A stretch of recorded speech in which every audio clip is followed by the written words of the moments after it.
Bismillahirrahmanirrahim. Assalamualaikum warahmatullahi wabarakatuh. Selamat siang, salam sejahtera bagi kita semuanya. Om Swastiastu, Namo Buddhaya, salam kebajikan. Yang saya hormati Bapak Wakil Presiden, para Menko, Bapak Ibu, seluruh Menteri dan Ketua Lembaga yang hadir. Pada sidang Kabinet Paripurna siang hari ini ada beberapa hal yang ingin saya tekankan untuk menjadi perhatian pada kita semuanya. Yang pertama, kita harus tetap fokus untuk mengatur, menjaga keseimbangan, titik keseimbangan antara penanganan, kesehatan, dan pemulihan ekonomi. Ini yang saya kira sudah berpuluh-puluh kali saya sampaikan, tetapi perlu sekali lagi ini saya tekankan. Alhamdulillah, dari laporan yang saya terima per 1 November 2020 ini, jadi kasus aktif COVID di Indonesia lebih baik dan lebih rendah dari perkembangan rata-rata dunia. Kita memiliki kasus aktif sebesar 13,78%, rata-rata dunia kasus aktifnya 25,22%. Ini yang terus harus ditekan sehingga angka 13,78% ini bisa kita perkecil lagi. Kemudian juga tingkat kesembuhan yang semakin baik. Kita sekarang di angka 82,84%. Rata-rata dunia 72%.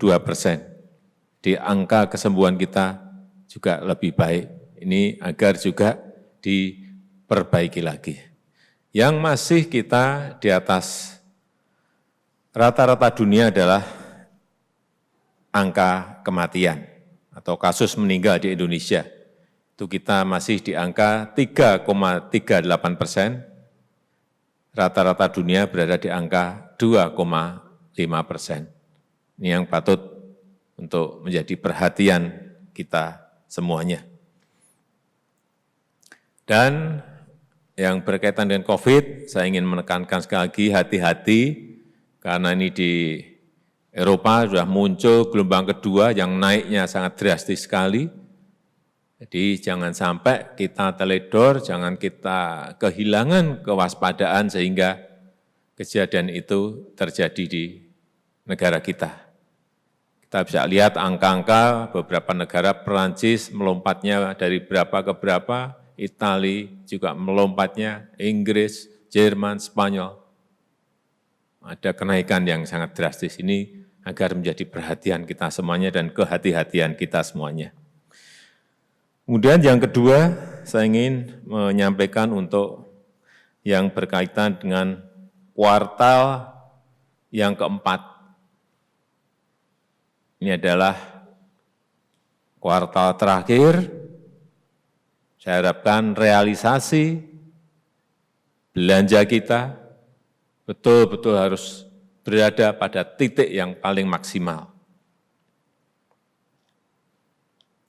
Kita tahu kemarin di triwulan kedua pertumbuhan ekonomi kita di angka minus 5,32.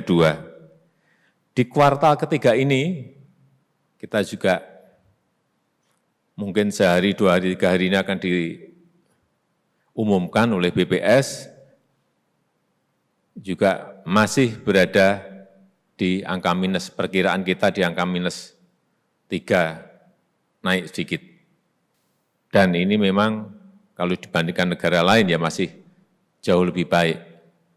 Tapi ini patut kita berikan tekanan untuk yang kuartal keempat. Jadi kuartal yang ketiga mungkin minus 3 lebih sedikit. Dan itu adalah trennya membaik, trennya positif. Ini yang harus ditekankan nanti kalau ada pengumuman di BPS. Trennya membaik, trennya positif dari 5,32 minus menjadi minus 3,1. sekian. Sehingga kembali lagi saya sampaikan kuartal keempat ini sangat penting sekali agar bisa memperbaiki lagi, syukur bisa masuk ke positif. Kuartal yang keempat, sehingga belanja, spending harus menjadi kejar-kejaran kita semuanya. Saya mendapatkan angka bahwa di konsumsi rumah tangga ini masih berada pada angka minus, kurang lebih minus 4. Sehingga menjadi kewajiban kita semuanya untuk memperkuat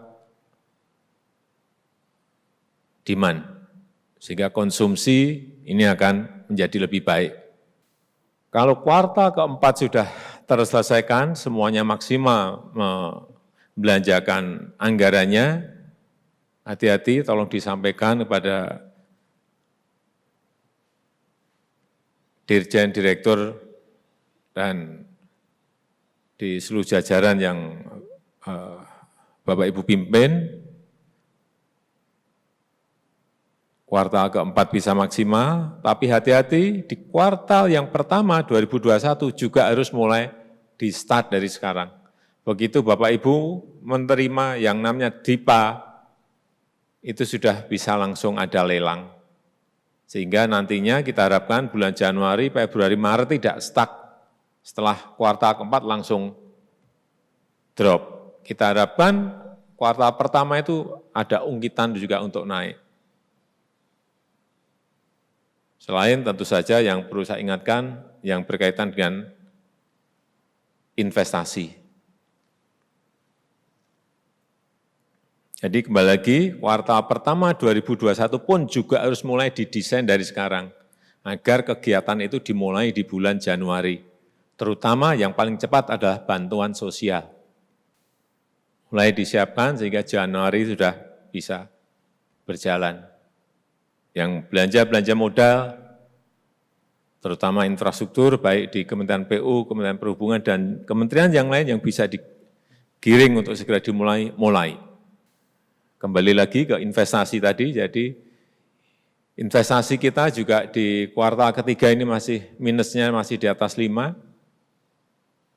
tapi nanti kita tunggu hitung-hitungan dari BPS, kurang lebih mungkin 6 minus, sehingga saya sebenarnya sudah mewanti-wanti pada Kepala BKPM dan Menko Marinvest agar paling tidak di kuartal ketiga ini bisa di bawah minus, di bawah 5, tetapi ternyata belum bisa. Oleh sebab itu, agar ini dikejar di kuartal keempat dan nanti di kuartal pertama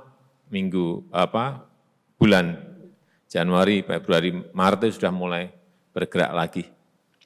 Saya ingin mengingatkan bahwa kesempatan untuk memperbaiki investasi ini kita diberikan peluang karena kemarin GSP untuk masuk ke Amerika sudah diberikan perpanjangan. Sehingga ini menjadi kesempatan karena kita adalah satu-satunya negara di Asia yang mendapatkan fasilitas ini, dan kita harapkan ekspor kita akan bisa naik, melompat, karena fasilitas GSP ini diberikan kepada kita. Dan syukur-syukur ini juga dipakai sebagai kesempatan untuk menarik investasi, karena kita ada fasilitas itu sehingga orang ingin mendirikan industri, pabrik, perusahaan di Indonesia akan menjadi lebih menarik karena untuk masuk ke Amerika kita diberikan fasilitas dari Amerika. Saya rasa itu mungkin sedikit yang bisa saya sampaikan sebagai pengantar. Terima kasih. Assalamualaikum warahmatullahi wabarakatuh.